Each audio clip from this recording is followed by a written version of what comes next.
professional wrestling fans to the PW Fan. The PW Fan is a pro wrestling podcast created by the fans for the fans. And thank you for joining us. This is episode 64, and we've been running this podcast for over 1 year straight. I am your host, your grumpy old school wrestling fan, collector, barber, and musician, Talk Wrestling, Tim Gilbert.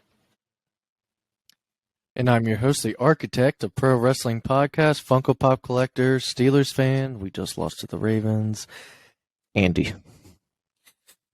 And I'm also your host, the no-selling wrestling indie fan and football lover, Jeremy.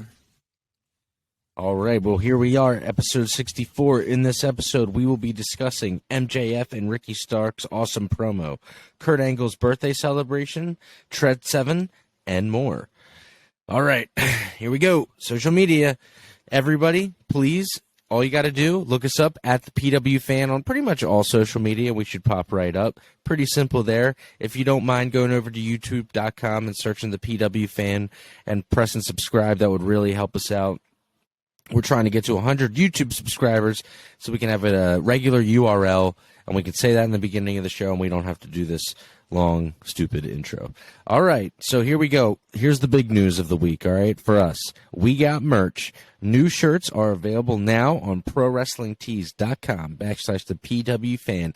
Booker Andy shirt is available now. The shirt that we were talking about last week. Booker Andy. Booker Andy, give him the pen. Complete with Architect Pentagram logo on the pocket. And it's a beautiful shirt, though. It's super cool. Dan Burton designed it, he's done all of our shirts, but he mostly does a lot of, like, kind of darker stuff, and he does stuff for, like, my music project. I think we're the first podcast he's done, and he's killed it at everything he's done. So he made the shirt. It's awesome. But so that shirt is a black T-shirt, front and back. You got the Architect Pentagram logo on the front. It has a little microphone for the PW Fan, and on the back it says Booker Andy, and then like a beautiful hand, and then it says give him the pen. And then here's what we're doing. We understand not everybody's going to want to rock a pentagram on their shirt. I understand. You have your own reasons. I think it's badass, but nonetheless, we're going to do a white shirt that is just going to have the Booker Andy give him the pen design on the front, and that's going to be black lettering. No pentagram or anything, a little bit more chill for people that don't want to rock anything too crazy, and that's going to be a great shirt. That's also coming probably, I'd say, in the next 3 days after this pod drops, so look for that. But the black Booker Andy shirt with the front and back design is available now. All right. Well, Booker Andy, speaking of, I'm going to pass it over to you, man. Let you take us into the show and get us started. Here we go. All right. I do want to say, let's do it at the top of the show. We will be skipping next week's episode. I will be visiting my dad in Florida, so I'll be on vacation. But we will be back we'll be recording the day after Christmas. So 2 days after Christmas, our episode will be up. So we will not be covering Winter is Coming this week, unfortunately. But we'll save it for the next one. A teeny bit. Yeah, maybe we can talk a little bit about it in the next episode. So, start off with Raw as usual. Before the show even really starts, Elias is taken out backstage by the Bloodline. He was supposed to team up with Matt Riddle to take on the Usos. Riddle comes out, and he says he's found a new partner, and it's Kevin Owens. So, we had the Usos versus Kevin Owens and Riddle. Winners were the Usos. Afterwards, Solo Sikoa took out Riddle after Kevin Owens had already walked away. The main thing that Solo did was he wrapped a chair around Riddle's neck, put Riddle in the corner, and did the what's the move called? I hate to say it like this. He runs his ass into his face into the turnbuckle. It's a Samoa ass bomb to Riddle while when Rikishi did it. Oh, that was just the stink face. Stink he didn't face. Really run. Umaga did it though. But so Riddle is written off of television. I don't know for how long they're writing him off for, but maybe they probably took him off because Randy Orton is not going to be back for a while. They just didn't have anything. They're just like, we have nothing for him. I don't know. I mean, maybe he'll be back by the time the next pay-per-view comes. Maybe he won't even be back until the Rumble. Yeah. Which would be 2 pay-per-views from now. It's kind of hard if he returns at the Rumble and doesn't win. Mm-hmm. Who, Riddle? Yeah. No, Riddle. No, it's going to be Cody at The Rock. Well, If yeah, I it's know, not, but why I'll would be he crazy. return at that point? Because well, they're already returning. To fill a slot. Since we're talking about it, right? You just said it. Let's just real quick. I know this is a little bit of a diversion. Is it going to be Cody? Is it going to be The Rock? Just real quick. What do you guys think? Let's get into one it. or the other. I mean, it's got to be Cody, because he'll earn that shot, and then The Rock can just come back and just challenge Roman for the other. I saw a theory on TikTok that was like, it's a way for The Rock to win without wrestling even in the match. So I don't know. It was just an interesting theory to me, but it was like, okay, so all that's left in the Rumble is the Bloodline minus Roman and Cody Rhodes. Let me. The Rock's gonna eliminate Cody. Hear me out. No. Okay. Before I tell the theory. Let's say. All right, we're just fantasy booking here. Let's say Cody doesn't come back at the Rumble, and The Rock wins the Rumble. The Rock can beat Roman because it's realistic. Like it's the only person that I'm like, okay, I guess I can buy it. I don't want Roman to, I mean, he's got to lose sometime. It's the only one left on the roster, basically, right, that hasn't gone for the title. So hear me out. So you have Rock beat Roman just to like finally get the belt off Roman. Somebody's got to take it off of him. I guess The Rock's right. Yeah. And then you can have Cody and The Rock do like a short stint, maybe a Backlash kind of like pay-per-view, something that's not like, it's not going to be like SummerSlam or something. Then you can quickly get the belt off The Rock because he'll drop it. He'll do the pass the torch thing. I'm pretty sure. I think at his age, like he'd be fine with it. So then you can give the belt to Cody, and then now you can have Roman and Cody do their thing, but you didn't have to have Cody like beat Roman yet. Like you can have like, I don't know, it just switches it up from the obvious, which is just either Cody's going to beat Roman or The Rock's going to beat Roman. It just is like a little bit of a side rail.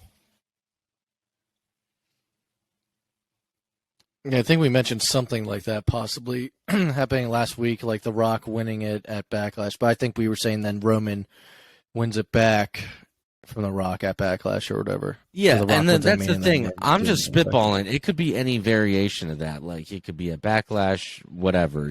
Like what's the pay-per-view right before Mania now? Is it still No Way Out? Or did they... Elimination Chamber. Yeah. Elimination Chamber. So... Well, the TikTok theory about the Rumble I was saying was some guy was like, what if it comes down to the Bloodline and Cody? So it's Solo Sikoa, the Usos, Sammy, and then Cody. And say Cody eliminates like Solo, and then Sami Zayn turns on like the Usos and eliminates them, and then it's Sammy and Cody. But the Usos come in and take out Cody and Sammy before the final competitor comes out, and then there's no one in the ring. Number 30 hits, Rock comes out, doesn't even have to enter the ring or wrestle. And then he's just an automatic winner. Stupid ending.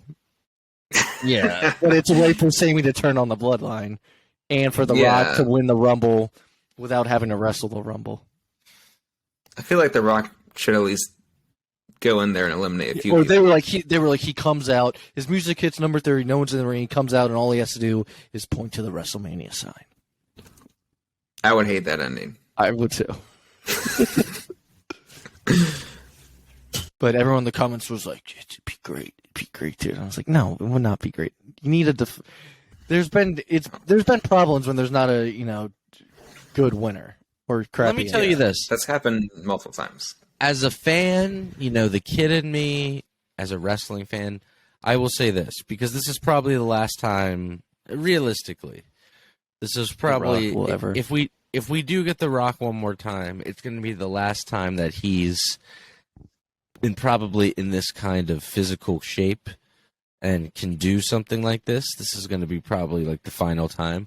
So I will say, and I love Cody too. I'm loving his WWE run right before he got hurt, and I'm sure it'll be great when he gets back. But I'm fine with either one. I'm cool with it. I trust Triple H to do something cool more than I would in Vince in this situation.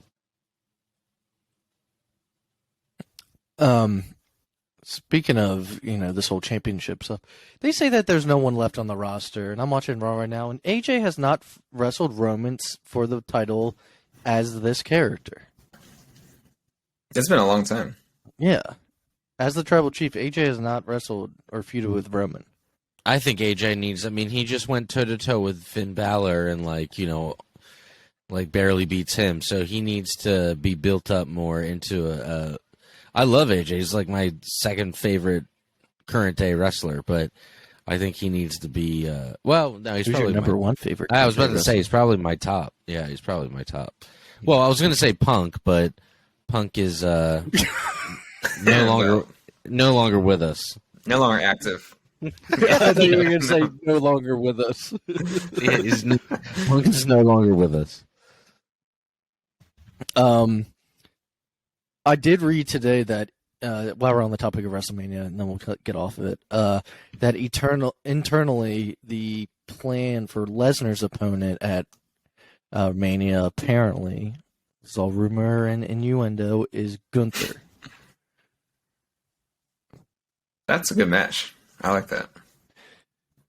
I would have preferred bigger Walter versus Brock, but skinny Gunther will have to do. Yeah, right. So, let's continue. So, after Matt Riddle gets taken out, there's a moment before the women's match that we have a little stare down. It was Becky Lynch and Rhea Ripley had a stare down, who have never had a match together one-on-one. The fan seemed excited for it. Seemed like a little tease. I think that's the match everyone wants to see. I would love to see that feud. Rhea Ripley and Becky Lynch. As soon as I did the stare down, I was like, "Oh, yeah." It's like I didn't know I wanted this, or that it would have been possible. I don't know why I hadn't been thinking of it. So everyone seemed to like that. We had a altercation with Rollins and Lashley, so it looks like that feud is continuing. Dolph Ziggler interfered in the Mustafa Ali and Theory U.S. title match. He came out and super kicked Theory. So there was no winner. Poor Ali. I don't even know what they're doing with him. I don't even know if he knows what they're doing with him. I don't think he's known since for like 3 years. Yeah. And then our main event was Becky Lynch versus Alexa Bliss versus Nikki Cross for the number one contenders match for Bianca Belair's WWE Women's Raw Championship. And winner was Alexa Bliss, who they've been teasing a possible, bringing her back to Bray Wyatt kind of thing, which they did tease tonight. Definitely. And since we're not going to talk about Raw this week and we're on the subject, I'll just mention what she did this week on Raw. After her match, she put Bianca Belair in the Sister Abigail. And there is a flash of the Bray Wyatt screen at the... Okay, I missed that part. So there's been little teases, little seeds planted. But that wrapped up Raw. Let's get into Dynamite, because the first main part of the show was great. So Dynamite opened up with the Dynamite Diamond Battle Royal. I'll quickly list off the names of the people that were in it. It was Ricky Starks, Jungle Boy, The Butcher, The Blade, Dustin Rhodes, Orange Cassidy, Brian Cage, Lee Moriarty, Ethan Page, Kip Sabian, Matt Hardy, Captain Sean Dean, and Dalton Castle. Now, the winner was Ricky Starks, who already had a number one contenders match for NJF's AEW Championship. He now has a number one contenders match for the Dynamite Diamond Ring. Ricky Starks' music plays for a whole 5 seconds before MJF's music hits. And MJF comes out, and these two guys cut the best promo probably all year. Best promo segment, I'd say. It was the best promo of Ricky Starks' life. Oh, I'll definitely. tell you that much. Do we have confirmation? Interrupted. I'm sorry to interrupt, speaking of that. But do we have confirmation that Ricky Starks broke script or whatever? Or is that just I hadn't read anything about that. Have you been reading that? I don't know. It was probably in some bullshit article. I didn't know if anything else. I thought they were friends. I've seen them on like podcasts together. No, and that's what I was thinking. I was like, I don't think so. And then the other thing is, this is what we've been waiting for. I'm waiting for these guys to like go hard on each other. So this is like, if you weren't a fan of Ricky Starks before, you should be now. Yeah. It was one of the best promos I'd say all year long. They took a bunch of personal shots at each other, as Tim was kind of saying. Maybe Ricky Starks went off script, and probably unlikely. Don't be a mark. Yeah. But after this promo segment, I'm bummed. I'm bummed they saved this match. Well, there's two things I'm bummed about. Bummed that they saved this match for Winter's Coming, and not like an actual pay-per-view. And two, that instead of having two matches, and I've seen this isn't my idea, other people have talked about it too. Instead of having two matches, one for the Dynamite Diamond Ring and one for the championship, it's a winner take all at Winter's Coming. What they should have done, Booker Andy, what he would have done, put two separate matches, have Ricky win the Dynamite Diamond Ring, but then lose the championship match. Yeah. To MJF. That makes sense. I love the way that your brain works, Andy. It's not just my idea. It's just an idea that I've seen online and I agree with. I was going to say, is it also because you're not up until 4 a.m. and then booking the show with certain illegal substances? Oh, you're talking about Mr. Khan partying with his talent? Whoa, I never said any names. I said Mr. Khan. I didn't say which Khan. It could be Jolly Old St. Nick. I'm just wondering, all right? I'm just saying. So that's Andy's he's a sober man, so his brain works well. That's all I'm saying. I didn't say any names. That's what I would have liked to see, because as we know, it's been MJF has held the ring for 3 years now. Yeah, 3 years now. 3 years now. Ricky Starks is on fire. You give him a little bit, show that MJF, can be beat. And then he comes in, with a fire lit under him, basically ready for this championship match. But then MJF wins. And he only wins because of, say, like he breaks out William Regal's brass knuckles or something. Right. Because he won't have the ring anymore from losing it to Ricky Starks. He can't use it. Yeah. Booker Andy. Get your t-shirt now. If you guys don't get that t-shirt, this t-shirt is badass. Let me tell you. I'm gonna stop booking stuff. I was going to add this. I forgot to add this in the beginning with the merch. And since you already brought up the shirt again, I promise you this. We are not the biggest podcast in wrestling. Not even close. We are not even in the top 50. But let me tell you this. We will have the coolest, most wearable merch. And I still believe that right now we still do. I go through all the Pro Wrestling T-Store pages and I check out podcast merch. And I love a lot of different podcasts. We're going to have the coolest shit on there as far as podcast goes. You can believe me. All right? We strive to be. Yeah, no, we're not striving to be. We are, okay? We're going to do that. We are already doing that. We are. So go get that shirt. The new shirt's my favorite, and I know it sounds biased, but it is my favorite that we've done so far. So coolest looking shirt. I think they've gotten better every time. Well, the next shirt is going to be a Jeremy shirt, and in my head, I'm picturing some sort of play off of the Jeremy's favorite soccer team's uniform, but we will see. I'll have Jeremy design it and then collaborate with my artist, and we'll put it all together. But that one's going to be a cool one when we get that one next. Cool, can't wait. So yeah, we're still on this topic because it was a big part of the show, and it was probably the best part of Dynamite. But some of the things.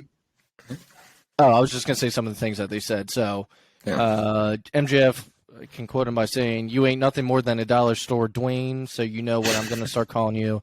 I'm gonna start calling you the Pebble." And that is not an original nickname. People have been making that joke about stuff with The Rock forever, as far as I know.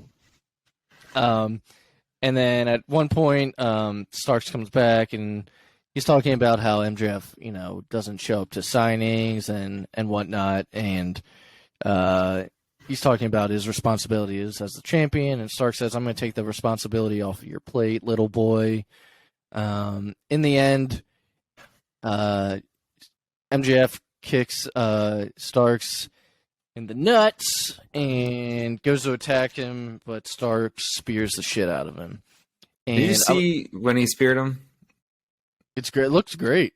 I love it. I love the way he spears. MJF's did? Yeah. Like he flipped his feet so much that his shoes went off. Like when he speared him, I was like, that's great. That's a nice touch to it. Well, I thought you were going to talk about the way Stark spears. He dives down. Yeah, it is kind of like a dive almost. Yeah.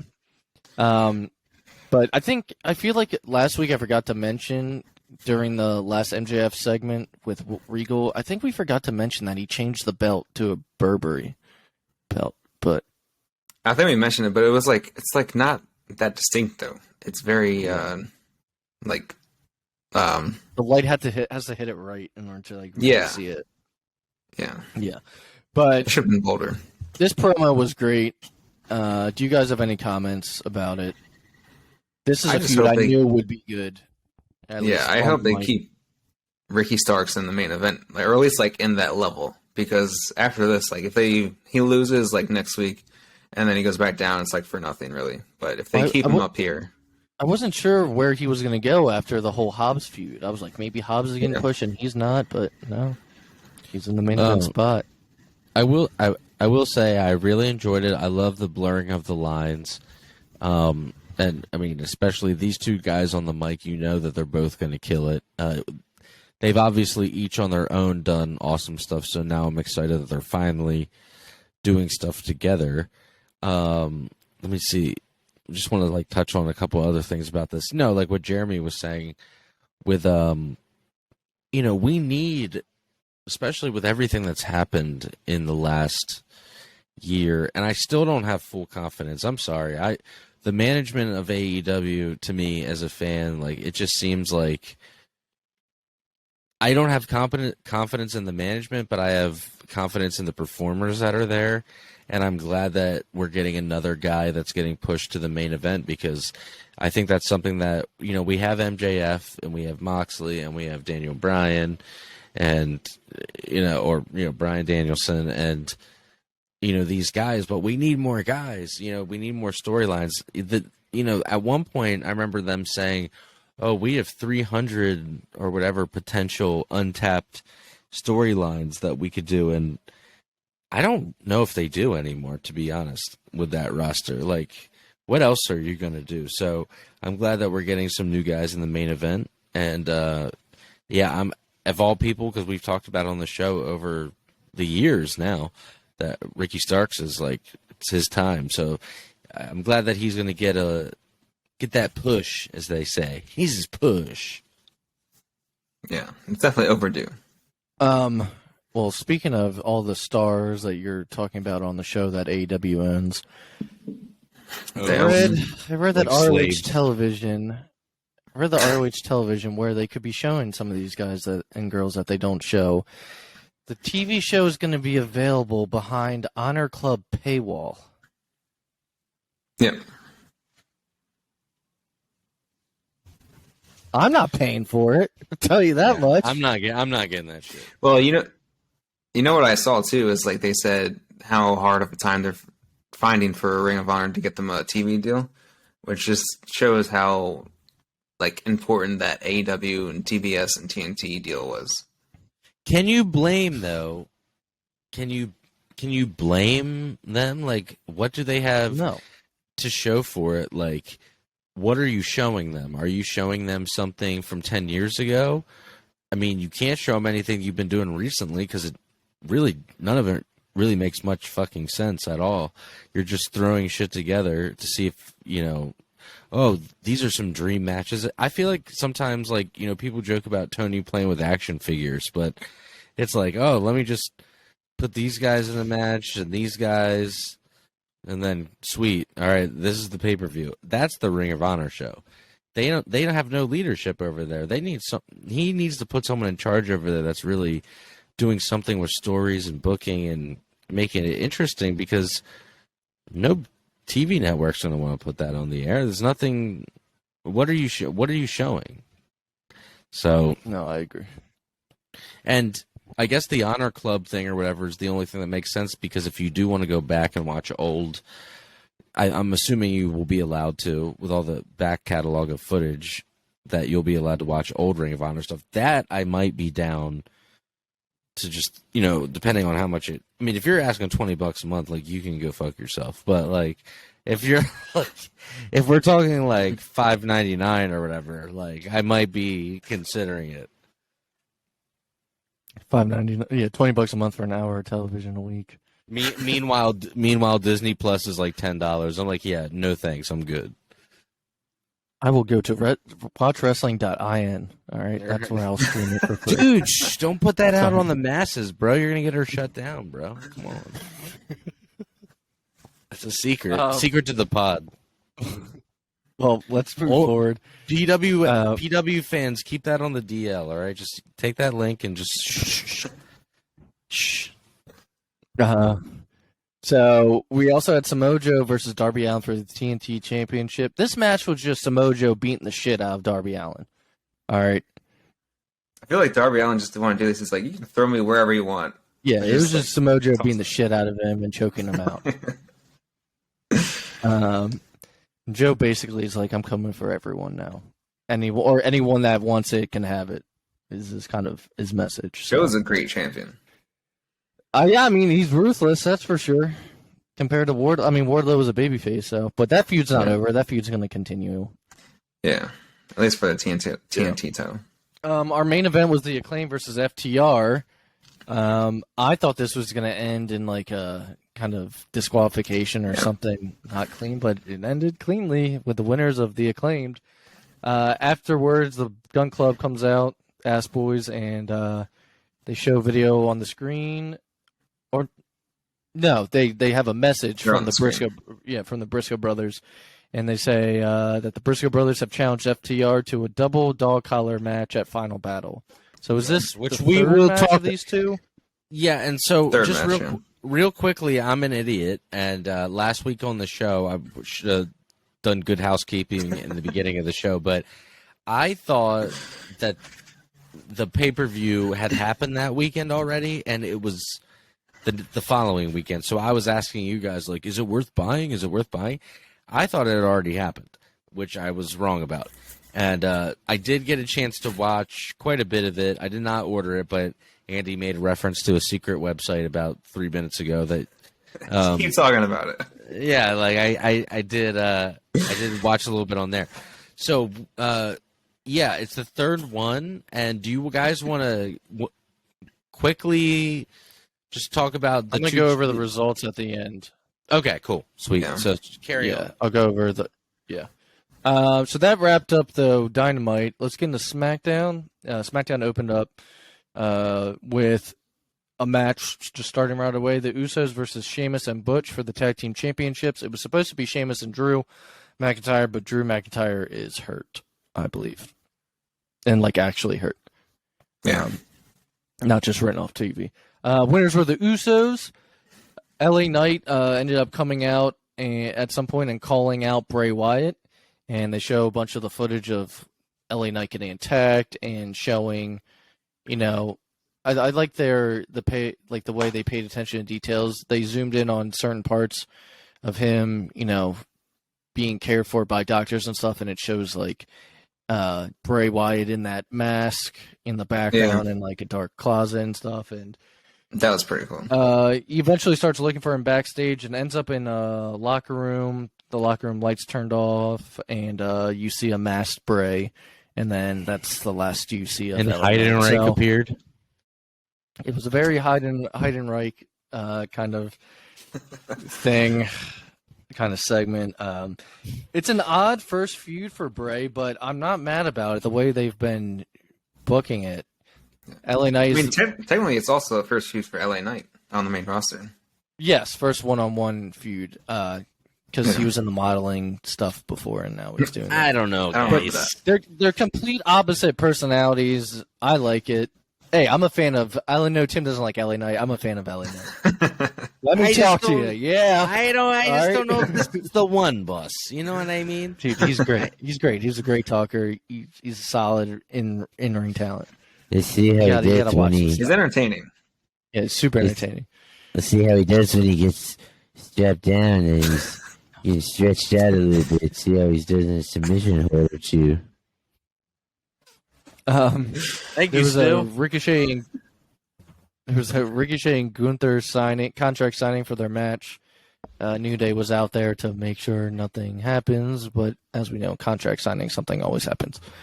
And then they were in Pittsburgh this week for SmackDown. There was a Kurt Angle birthday celebration. Here we go, Steelers. Here we go. All right. There was a birthday celebration in the back the whole time, and Alpha Academy wasn't allowed in. This part I thought was hilarious. While they were in the back, it zooms in on Kurt, and he's holding like a cake or a card that says, I love you, Dad, and it pans away, and it's Jason Jordan. Yeah, they kept the storyline going. I kind of love it. That was hilarious. I mean, years later, now it's funny, but yeah, you know, if you didn't know, Jason Jordan got hurt a long time ago and has been a backstage producer for years. I still remember when they did that storyline, and I was like, "What is happening?" Terrible? Yeah, when Kurt first became GM. Yeah, but afterwards, or at the end of the night, the main event was it wasn't a match. It was a Kurt Angle birthday celebration, and Alpha Academy comes out and they air their grievances that they weren't allowed into Kurt's party celebration. And so Kurt comes out with Gable Steveson and ends up bringing out a milk truck and throwing milk at them and uses a milk hose and sprays his milk all over their faces. Sprays his white milk all over their faces. He was squirting their milk. Yeah, it was squirt. Well, I didn't say squirt. You said squirt. He was spraying it everywhere. That's how SmackDown went off. There was white milk everywhere. He needed a towel to clean that up.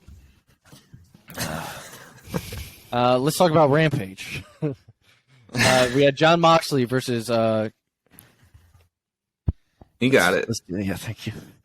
I'm going to say Konsuke Takeshita. Take a shit. No. Konsuke takes big shits. Konsuke Takeshita. Yeah, that's it. Yeah. When there was Jon Moxley, very good match. Afterwards, very good match, just like every other Takeshita match. Seems to be really good. Yeah, I mean, he's actually signed now, right? Because he's I believe an American and all that, so I feel like he should start getting wins. Yeah. Is it good, though? Yeah, he's very good. He's really good. But afterwards, Hangman and Moxley, start brawling.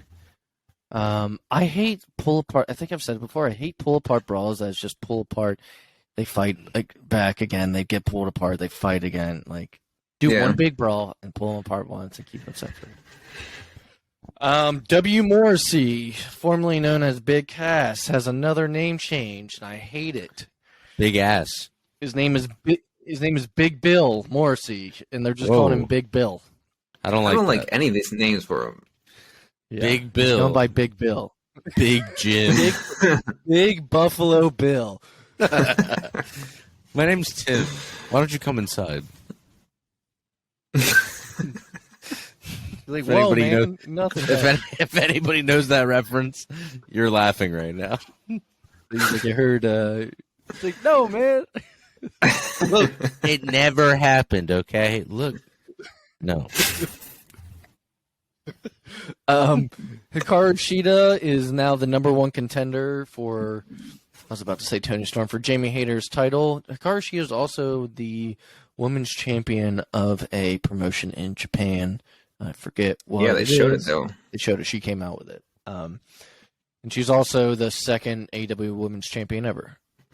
Right? Yeah. Or third? Who beat third? Third. Yeah, because it was Riho, Nyla, and Riho, Nyla, yeah.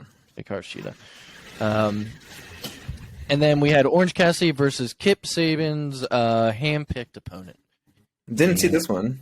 Come on. Nope. But I'm a big fan of him. I've never missed an episode of NXT UK while it was on. Yep. It was Trent Seven. Trent Seven used to be on a team called Mustache Mountain with Tyler Bate, who's also a fantastic wrestler. Who we have not seen since they unified the NXT UK title and NXT title. I wonder if he's just going to be part of NXT Europe, and it was just a way for him to bring that title over. Yeah, I was going to ask if he's still signed or not. But we haven't seen him, and we haven't seen the former women's NXT UK champion or Blair Davenport, who used to be known as Bea Priestley on the Indies. They all came over for those matches to combine the titles, and haven't been seen since. So I'm wondering if they're all just waiting for NXT UK. But Trent Seven popped up. Decent pop, I'd say. You kind of have to. I think it was tough because of this last match. Like, imagine if we stayed for the last match at Rampage. Oh, yeah. The taping. Like, it's like midnight by that time. Well, I thought it was cool that Kip Sabian, he's from UK, and he brings another UK guy in to fight. Yeah, it made sense. Just to make reference, but Trent Seven's really good. No, I just wanted to say, just to make reference of what Jeremy's talking about, like, if anybody's been to a live AEW Dynamite, holy shit. It's a long show. There's a reason why the people on Rampage have no energy left, because when that's getting recorded, it's literally like 11 o'clock at night. You got nothing left. You do dark, you do Dynamite, and then you do Rampage. But there's time. Dark in between. But they don't start right away. You gotta change all the set. It's a long show. Yeah, and if you go to a show in Baltimore, 4 hours easily. Yeah, it's gonna be 4 hours of terrible. So, like, they just love giving Baltimore just awful Dynamite. So you're gonna sit through like all that. I'm saying to you right now, TK, that's fucked up, bro. The Great American Bash. Told us it was gonna be a great show. The Great American Bash and WCW used to have amazing shows in Baltimore. This is some disrespect that you're. I'm speaking for all the Maryland people. This is messed up. We used to have Starrcade up in this bitch. Nope, we had no Punk, no FTR where we went. I know. The next one that we didn't go to was even worse. Yeah, what they decided. The recent one had some people National Scissoring Day. Some people, Brian Last, said it was the worst Dynamite of the entire year. Both of ours. Both of the Baltimore's. Both of the Baltimore shows. Well, the Raw that we talked about took place in D.C. because the Baltimore Arena is being worked on right now. So they were. That's right. Yeah, they were here too. Tony Khan sends AEW to like a very nice arena at like a like a college or a hospital? I don't know what it is. Well, when we go in Baltimore, it's UMBC. Yeah, UMBC. It's a nice arena, but God, dude, give us some better content. Come on, bro. What the fuck? He's booking these events while he's out at 4 a.m. So Trent Seven had a really good match, Trent Seven had a good match against Orange Cassidy. Trent Seven, again, great wrestler from the UK. The match was for the All Atlantic Championship, and Orange Cassidy ended up winning. Now, that wraps up all the shows. I wanted to talk about NXT Deadline pay-per-view that happened Saturday, as well as the ROH Final Battle. Just run through the results. NXT had 2 what they called Iron Survivor Challenges. Now, let me try to explain this as best I can. Was this the Shawn Michaels when he was explaining what's happening? Yes. And it made Barely any sense. Well, I'll try to explain it and have it make sense. All right, best what I saw. Rob, you were funny and charming and witty. Oh, yeah, right, I know listen. you think I'm an idiot. I wish we could say what he really said, but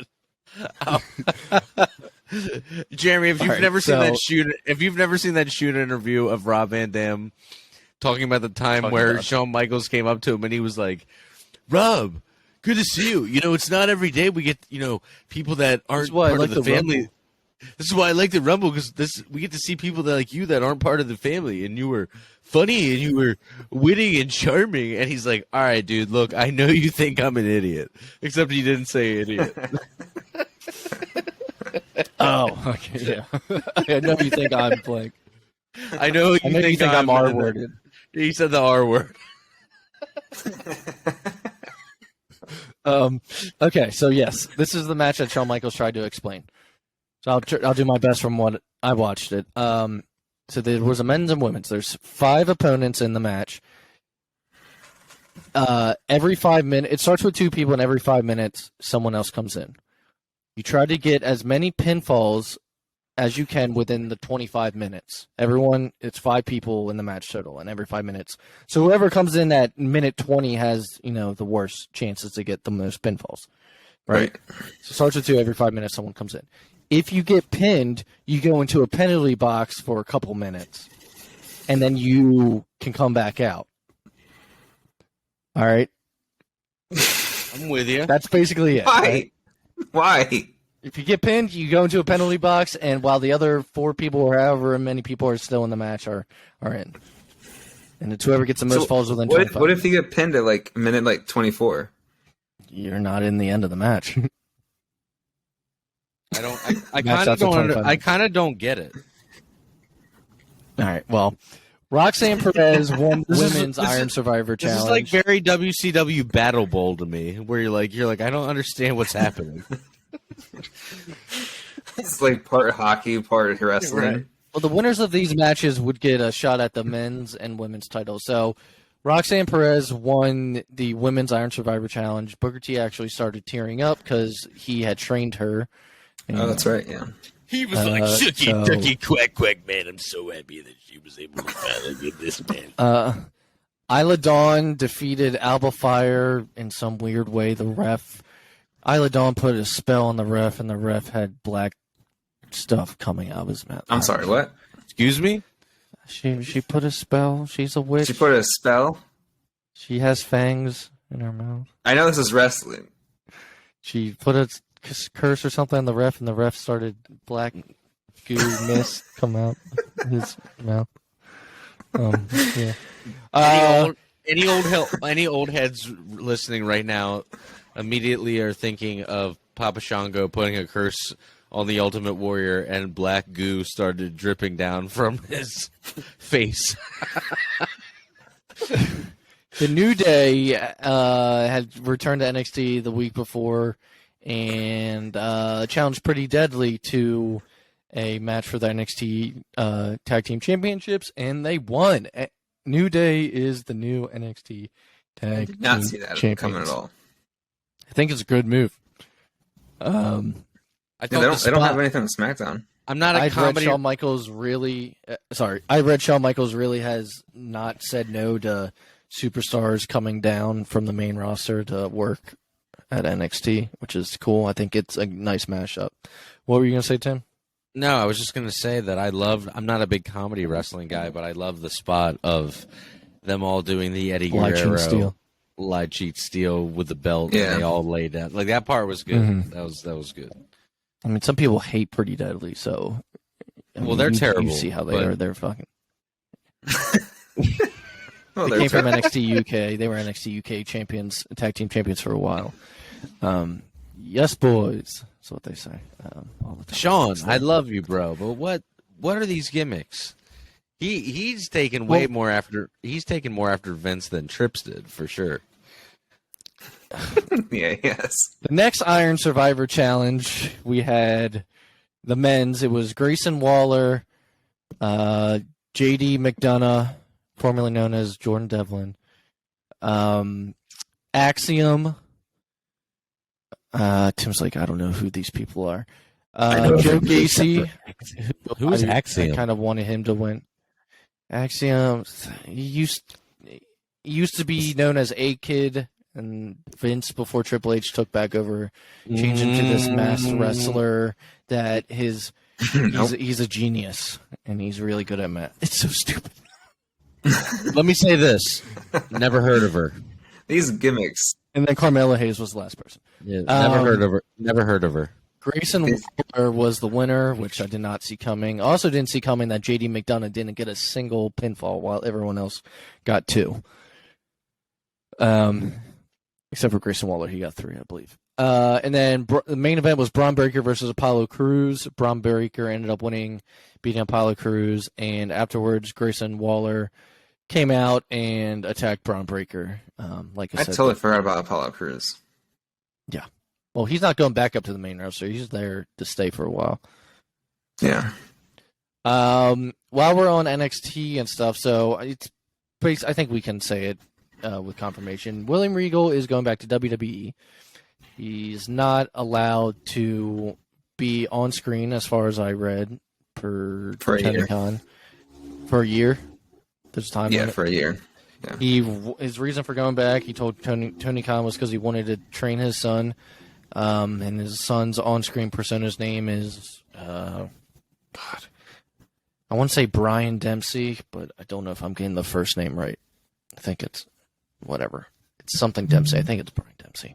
That's not his son's real name, obviously, but looks just like him. Good wrestler. Wrestles like Regal. Pure, lots of holds and things. But also, we read today about him being the vice president. They said it in a vice president role, so I don't know if that means like in like a vice president role of NXT or vice president role of. They didn't say what it was. Like, Sean's like the president, right, of NXT right now. He's basically running it on his own. Like, I think Triple H has kind of let him do his own thing. I don't know. I guess we'll see. But we read something like that today. That's the NXT deadline results. Let's get into RH Final Battle. I did not watch it. Tim, did you watch it? Did anyone watch anything from it? I watched I watched the highlights. I never ordered the pay-per-view. Well, there was a lot of title changes. Let's say that. I think every title, right? Except for one. Samoa Joe. That's right. We have Blake Christian versus AR Fox. Defeated La Facción Ingobernable. Athena, who's been beating the shit out of people lately, defeated Mercedes Martinez for the ROH Women's Championship. She says she doesn't regret how she's acting right now. I know. I think it's a character thing. It's got to be a character thing. Whatever. I think she complained. She was like, when guys are stiff, you guys don't say shit. But like when a woman is like, you guys are like, what's wrong with her? Swerve in Our Glory defeated Shane Taylor Promotions. I didn't even know they were still. I don't even know who that is. All right. No, I mean Swerve in Our Glory, man. Oh yeah, I figured they'd be done. So Athena, beats shit out people, wins the ROH Women's Championship. Swerve in Our Glory defeated Shane Taylor Promotions. Wheeler Yuta won back the Pure Championship from Daniel Garcia. Again. Didn't see this coming. The Briscoes beat FTR in a double dog collar match for the ROH Tag Team Championship. That was an insane match. So now FTR has the AAA and IWGP? Yeah. Right? Okay. And they just tried to go for the AEW. AEW. They lost. So, anyone want to talk about the FTR Clips match? I didn't see any. I thought it was kind of cool. Like, I know we talked about dog collar matches and not liking them as much, but it just seemed like I think it works. CM Punk's and MJF's. I don't like strap matches. That's what it was. Strap matches. Yeah. Dog collar matches are fine. Yeah, I just feel like because it was a tag team, it felt like a more fast-paced dog collar match than singles, which is kind of nice. I might have to go back and watch it. Just that match on the paper. Just every single one of them I mentioned earlier. That we're not going to say. No, we're not going to mention. The Briscoes and FTR, I think every single one of their matches out of the three, like easily could be in the top 5 this year. Mm-hmm. Tim, do you have anything to say about? Did you see any clips? I really didn't see anything. So the main thing I saw was Jericho tapping to the swing. Oh yeah. Okay. Well, we haven't got to that yet. Well, so let's. I apologize. We were talking about it in 2 seconds. So after the Briscoes match, we had Samoa Joe beating Juice Robinson for the ROH Television Championship, and like Tim said, Chris Jericho tapped out to Claudio. He tapped out to the swing. Yeah, it was the 20th swing? Like he was going for a while. That's such a stupid move to make, in my opinion. Do you think it's stupid, or I kind of like it? I think it's a dumb move. It shouldn't be a finisher. Let's just say that. Yeah, I mean that's why I was surprised. His move where he grabs the guy and yeah, he does the whatever it is, whatever it's called, the Jason Statham, whatever it is. So yeah, Claudio Castagnoli beat Chris Jericho for the ROH World Championship. I did not see this coming. Yeah, I definitely thought Jericho was going to go on like another month or two run. Yeah, it's like they did this just to continue the feud, which I hope was gone or done. Well, it sounded like when they did the promo, was it Claudio and Jon Moxley? They did the promo on Wednesday or Friday, and they said there's going to be the finish of Jericho Appreciation Society versus the Blackpool Combat Club. Jericho's going to be like, "I'm coming for that belt. You can call me the Nueve." Yeah. Nueve.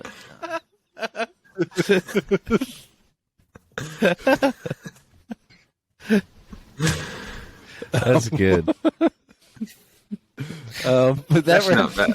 That wrapped up Final Battle. So Tim, take us out with a classic show of the week. No, my classic show of the week is SummerSlam 2005. And if you've never seen it, I'm specifically saying this one for Shawn Michaels versus Hulk Hogan. Some of the promos leading up to this match are some of the funniest ever. It's in D.C., I believe. Yeah, it actually was in D.C. We had friends that were there. I remember we tried to get tickets. It was already sold out. John and Justin went. But no, it's a great match. Shawn Michaels oversells the whole thing almost to the point where it's silly, but it's really fun, and I don't know. I recommend the Larry watching King stuff. Yeah, the Larry King segment leading up to it is hilarious. What was the main event? Do you remember? Who was the champions at the time? I actually have it pulled up here. Let me see. It was... This wasn't Benoit and Orton, was it? No, so that was the main event. Hogan and Michaels was the main event. Michaels? Oh, really? Okay. Yeah. John Cena versus Chris Jericho for the WWE Championship, and Randy Orton versus The Undertaker for a singles match. Rey Mysterio versus Eddie Guerrero in the custody ladder match for Dominique. So if you've been watching, yeah, so that's a fun storyline. I'm your poppy. All those "I'm your poppy" shirts originated with this storyline. Yeah. And Batista versus Bradshaw, JBL, no holds barred. This is also the SummerSlam. This is actually stacked. This is also the SummerSlam where Matt Hardy came back, where in real life, Edge and Lita had gotten together, and Matt Hardy left the company. I hated this match. And then he came back, and him and Edge basically brawl, and Edge beats the hell out of Matt Hardy till they both. Matt Hardy taps bleeds. out. It's a technical knockout. He bleeds on the turnbuckle. And so, then we have Kurt Angle versus Eugene. I'm not even going to talk about the Eugene character. You guys can figure it out for yourself. Oh, boy. Yourself. That one. Looking back on that now. Triple H! Now. Nah, not the right move. He has a handle it. And The Rock, I remember The Rock was like, and Eugene, The Rock wants to know, who is your favorite wrestler? And then Eugene goes, Triple H! Spits the water. Wasn't he Eric Bischoff's nephew? Yeah, it was his nephew. Yeah, right. And William Regal was Eric Bischoff's sidekick at the time, so he had to deal with Eugene all the time. Yeah. If you want to know more about Eugene, I'll let you guys go back and look that up. You can look it up yourself. You can figure it out. Yeah. Well, if that wraps it up, as always, I'll close us out. Thank you so much for joining us. This was episode 64. Thank you all so much for listening. We had a great time. Don't forget, we will be off next week, and we got the new Booker Andy shirt on ProWrestlingTees.com and a new white one coming this week. And I think that covers it, guys. Well, I love you both very much, and I'll see you both in 2 weeks. Have fun, everybody, and have a good week.